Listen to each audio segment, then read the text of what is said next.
O presidente Luiz Inácio Lula da Silva afirmou hoje que vai indicar o seu advogado pessoal, Cristiano Zanin, para o cargo de ministro do Supremo Tribunal Federal, STF, no lugar de Ricardo Lewandowski, que se aposentou no final de abril. Lula explicou que todo mundo já esperava que ele iria indicar então Zanin ao cargo, não só pelo papel que ele teve na sua defesa de Lula nos casos da Lava Jato, mas porque Lula acha que ele vai ser um dos grandes ministros da corte, do STF. Vamos assistir agora? Vamos acompanhar, no caso, essa pequena fala do Lula na época da eleição presidencial no final do ano passado. Carioquinha, tá no jeito? Manda bala. Não é prudente, não é democrático um presidente da República querer ter os ministros da Suprema Corte como amigos. Você não indica o ministro da Suprema Corte para ele votar favorável a você ou te beneficiar. Os ministros da Suprema Corte têm que ter currículo. As pessoas têm que ter história, têm que ter biografia. E essa gente tem que fazer o que precisa ser feito. Sinceramente, eu estou convencido que tentar mexer a Suprema Corte para colocar amigo, para colocar companheiro, para colocar partidário, é um atraso, é um retrocesso que a República Brasileira já conhece muito bem. E eu sou contra. Eu acho que a gente pode discutir no futuro, se tiver uma nova constituinte, sabe, quem sabe ter mandato ou não, quem sabe as pessoas ter uma limitação maior. Mas eu acho que a Suprema Corte tem que ser escolhida por competência, por currículo e não por amizade. Os ministros do STF, Gilmar Mendes, Nunes Marques e Luiz Fux afirmaram que é uma indicação positiva, ótima, e que Zanin é uma pessoa qualificada para integrar o STF. Já o ministro André Mendonça desejou boa sorte ao indicado de Lula. Celestino, quero começar com você perguntando o seguinte: o Lula disse no vídeo que a gente acabou de acompanhar que ele era contra a indicação de colegas de amigo. Aí agora vem essa indicação do seu advogado pessoal, Cristiano Zanin, ao cargo de ministro do STF. O Lula falou em debate, né? É um debate. O Lula é contumaz, né? Ele precisava criar uma narrativa para ganhar a eleição. E aí caiu quem quis, né? Mas todo mundo sabia que ele, se soubesse, precisaria ele indicar, né, um juiz, um advogado suspeito, né? Porque o Zanin é suspeito, né, de entrar no STF. E aí você tem que lembrar que quem vai fazer a sabatina são os senadores. E parece que o Rodrigo Pacheco já deu carta branca a respeito da indicação, né? Então provavelmente vai passar na sabatina com louvores, porque precisa, porque tem rabo preso. Os senadores têm rabo preso com o STF, tem rabo preso com o PT, né? Tem vários dossiês rodando aí, a gente não sabe quando que vai vir à tona, se é que vai vir à tona. Então, eu acho que o Zanin já está com o pé no STF, né? Se for qualquer país sério do mundo, ele não seria nem indicado. Mas o Lula não cumpre a promessa, né? Em campanha fala uma coisa e depois fala outra, faz outra, né? Tanto é que os ministros, os próprios petistas de raiz, né, aqueles que acreditam ainda que existe uma esquerda no Brasil, queriam um ministro negro, né, queriam uma mulher, e ele vai indicar o amigo, o companheiro que livrou ele da prisão com a ajuda do pessoal da Lava Jato. E aí essa palhaçada que é o judiciário brasileiro, que a gente tem que ficar comendo na mão do imperador Alexandre de Moraes. E aí agora ele vai ter ajuda de mais um capial do Lula. Edivaldo Magro, eu tenho duas perguntas para você, bem simples e objetiva no meu caso. Foi uma boa escolha do Lula indicar Cristiano Zanin ao cargo do STF? E a minha segunda pergunta é, você concorda com a fala do Emerson Celestino? Olha, o cara tem currículo, né? Obviamente segue-se o mesmo roteiro, o mesmo enredo de outros presidentes. Abre-se uma vaga e você indica aquilo que tem mais proximidade com você. Um advogado que faz a defesa de um ex-presidente que ficou na cadeia por 581 dias e o livra, eu coloco em condição de disputar a presidência e eleger-se, tem lá os seus méritos como advogado.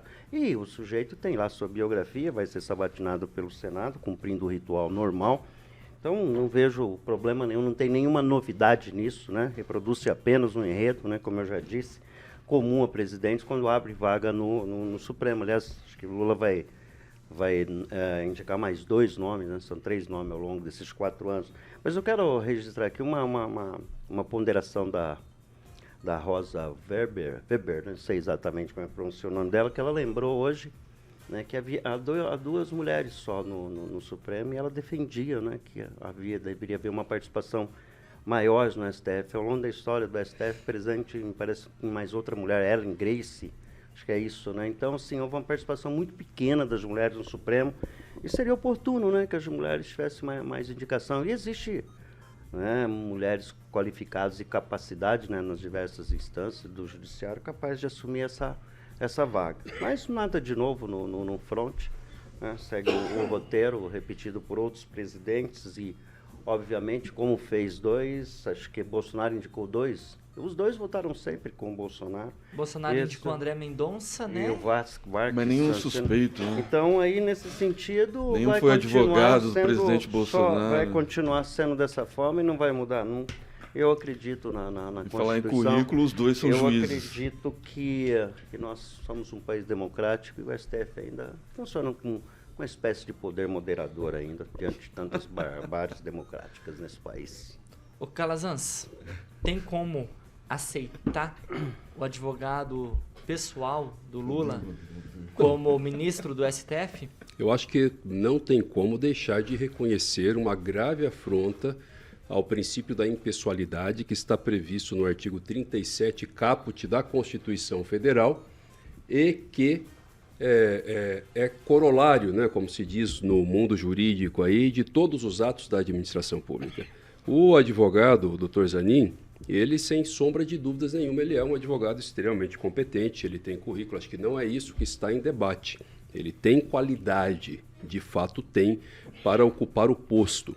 Agora, como é que o ministro Zanin vai lidar, por exemplo, com julgamentos que envolvam o ex-ministro Sérgio Moro, por exemplo, considerando que eles litigaram conjunto em processo e todo mundo sabe que esse debate é um debate jurídico que está no centro dos debates nacionais, das decisões nacionais.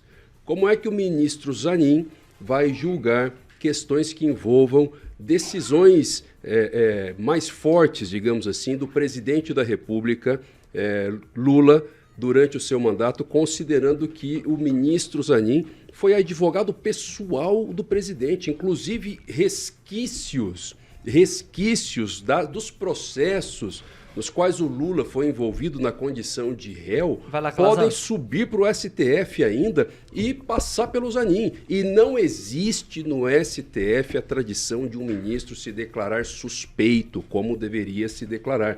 Isso não faz parte da tradição.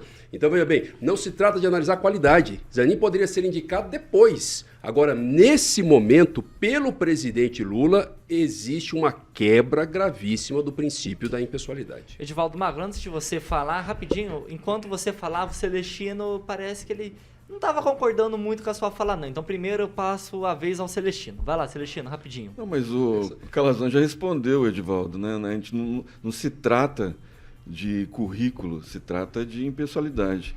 E aí lembrar que ele é advogado, ele não é juiz, né? Os 2 indicados pelo presidente Bolsonaro são juízes de carreira. Mendonça não. Né? Então, assim, Mendonça é da Advocacia Geral da União. Currículo respeitável. Famosa Gil.